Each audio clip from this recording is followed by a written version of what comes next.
Shalom Bapak Ibu Saudara dan juga jemaat yang dikasihi oleh Tuhan.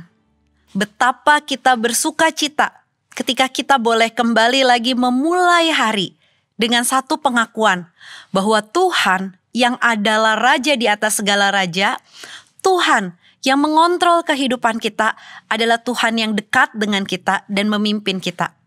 Salam jumpa di dalam program Tuhan adalah Gembalaku.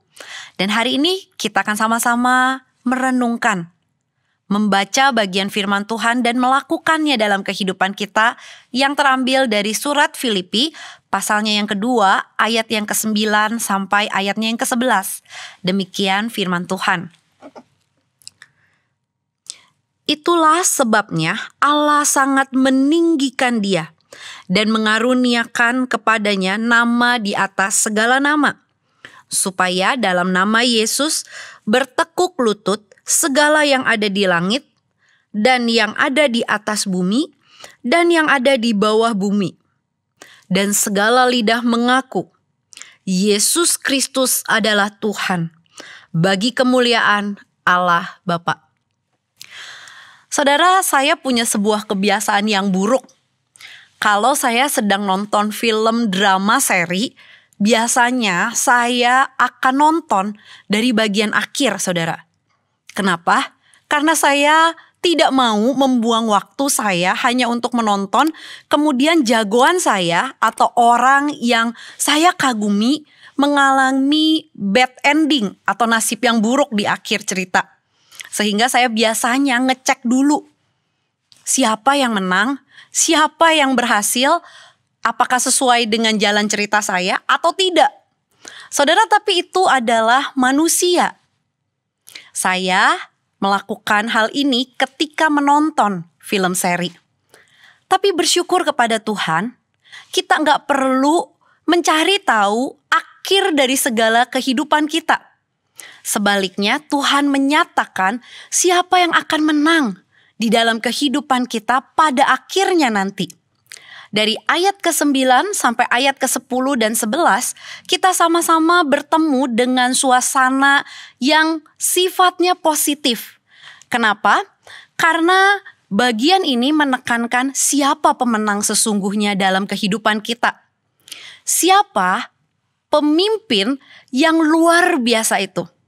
Saudara, bagian ayat 9, 10, dan 11 berbicara tentang Tuhan, Yesus adalah pemenang yang sesungguhnya. Dia adalah Raja yang sesungguhnya dan dia adalah sungguh-sungguh Tuhan.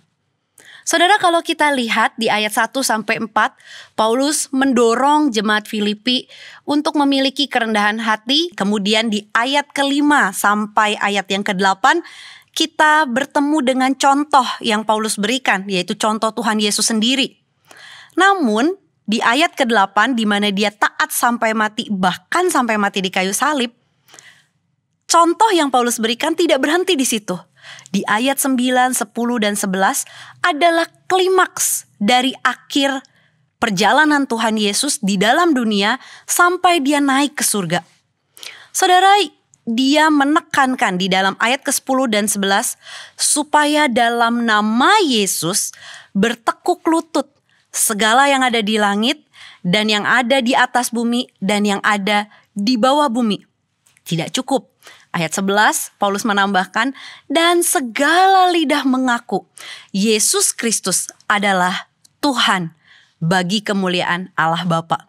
Saudara, di ayat 10 dan 11 ada dua tindakan yang Paulus highlight. Yang pertama, bertekuk lutut dan setiap lidah mengaku. Saudara, kata bertekuk lutut berbicara tentang sebuah tindakan yang memberikan penghormatan kepada otoritas tertinggi, kepada pemerintah yang berdaulat atas kehidupan masyarakat pada saat itu.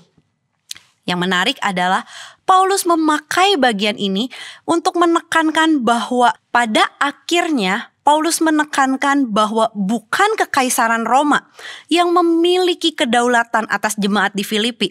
Sebaliknya, yang memiliki kedaulatan adalah Tuhan Yesus itu sendiri. Dikatakan di ayat 11, setiap lidah mengaku. Saudara, ini berbicara tentang confession, pengakuan bahwa dia adalah sungguh-sungguh Tuhan dan sungguh-sungguh pribadi yang layak untuk berdaulat atas kehidupan kita. Saudara, menarik sekali, Paulus gak berhenti di situ, tapi dia memberikan penekanan siapa saja yang akan melakukan hal ini. Di ayat 10 dia berkata, segala yang ada di langit dan yang ada di atas bumi dan yang ada di bawah bumi. Paulus meng-highlight seluruh universal, seluruh dunia pada akhirnya akan mengakui kemenangan yang sesungguhnya bukan dimiliki oleh iblis, bukan oleh pemerintah yang berkuasa, bukan oleh oknum-oknum atau kelompok-kelompok tertentu yang kuat, namun kemenangan pada akhirnya, ultimate champion, kemenangan yang sesungguhnya dimiliki oleh Kristus yang adalah Tuhan kita. Saudara, bukankah hal ini seharusnya membuat kita kagum bahwa yang menang adalah yang kuat karena dia bisa merendahkan hati, taat sampai mati, dan taat melakukan kehendak Allah sampai akhirnya, dan dia mendapat perkenanan dari Allah Bapa sendiri. Saudara, di ayat 11 Paulus menutup dengan satu kalimat puji-pujian, segala kemuliaan bagi Allah Bapa. Saudara, Paulus menekankan bahwa ketika Yesus taat, ketika Yesus menjalankan rencana Allah, maka Bapa dipermuliakan. Dan apa yang Tuhan Yesus lakukan adalah memperkenan Allah Bapa sendiri. Saudara, saya rasa kita semua tahu dengan lagu seperti ini.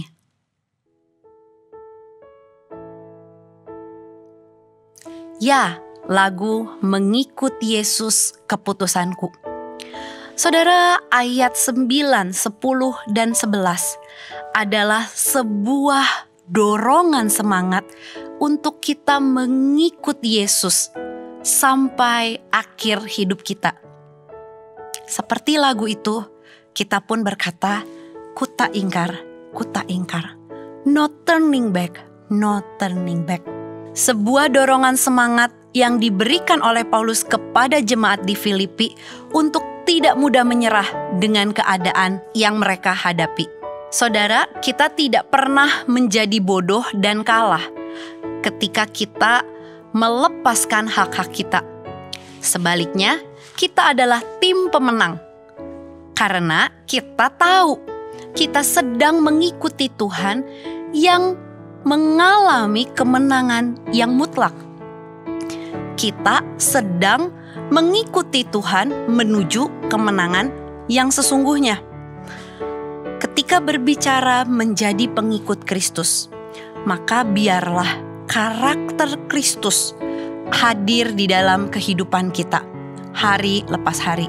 Jangan pernah mengorbankan kemenangan yang sesungguhnya demi kenyamanan yang sementara. Jangan pernah berpuas diri hanya dengan menikmati segala sesuatu yang kita miliki. Sebaliknya, mari kita melepaskan hak kita seperti Kristus yang mau melayani sesama kita. Mari kita hidup bukan untuk mencari perkenanan atau approval dari manusia. Sebaliknya, mari kita hidup untuk mencari perkenanan daripada Tuhan. Biarlah ketika kita nanti bertemu dengan Tuhan, kita didapati sebagai anak-anak Tuhan, hamba-hamba Tuhan yang baik dan setia. Tuhan Yesus akan menolong kita.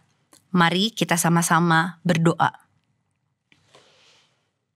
Hati kami melimpah dengan ucapan syukur ketika kami diingatkan bahwa kemenangan yang sesungguhnya adalah dimiliki oleh Tuhan sendiri. Kami bersyukur karena kami diingatkan sebagai pengikut Kristus, kami sedang mengikuti Tuhan yang bukan sembarang Tuhan, namun Tuhan yang luar biasa. Tuhan yang memegang kemenangan mutlak. Ajarkan kami untuk tidak mudah menyerah dengan keadaan. Sebaliknya, ajarkan kami memiliki keteguhan hati, kami memiliki kerendahan hati untuk terus mengikut Tuhan sampai kami bertemu muka dengan muka. Tolong kami supaya kami setia di dalam kehidupan kami hari lepas hari. Hanya dalam nama Tuhan Yesus, Tuhan yang menang, Tuhan yang sudah mengalahkan maut dan menyelamatkan hidup kami berdoa dan bersyukur. Amin.